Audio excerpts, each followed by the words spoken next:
Shikamaru is the 8th interim Hokage, with half of the community thinking he's the weakest Hokage of all time. On the flip side, the other half thinking that he's the second or third strongest Hokage of all time. And here's my take or opinion on the matter. There's no denying that Shikamaru becomes like a top 3 fastest Hokage of all time, with feats of dodging V2 Delta point blank, or being able to physically move and react to stronger characters like Kinshiki and Momoshiki, with having enough physical strength to actually hold these characters down. What's always in question is Shikamaru's attack potency and destructive capabilities or capacity. Basically, if you put him in a 1v1 scenario against the rest of the Hokage, can Shikamaru harm or inflict enough damage output on the rest of the Hokage? A clear example of Shikamaru being able to hold down stronger characters, but not being able to damage or inflict harm onto others, comes from Shikamaru's light novel, Shikamaru Shinden. In this novel, he's able to hold down all the 5 Kage. It does state that Naruto can break out with the use of Kurama, but however, there's more to this story. Naruto does break out of the Shadow Possession Jutsu, and he does this to save Shikamaru, because Gaara, even under the Shadow Possession Jutsu, is bringing his Saiyan together to attack Shikamaru. So Naruto, sensing that Gaara is about to attack Shikamaru, breaks out of the Shadow Possession Jutsu. But I know what you're thinking.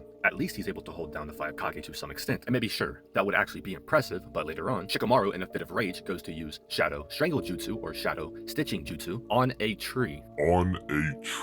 Hoping he would snap this tree in half. And Shikamaru eventually realizes he can't break the tree. And keep in mind, he was going to use the same technique on the 5 Kage. The 5 Kage who battled Kinshiki. And with all that being said, Shikamaru is extremely fast and physically strong, but having physical strength doesn't mean you have the attack potency to harm or inflict damage onto your opponent. I'll leave you with an example and a question. If the strongest man in the world is able to lift so much or hold you down so much, why does that equate or correlate to his attack potency or striking power? The short answer is, it doesn't. So in my opinion, Shikamaru is the weakest Hokage we've had.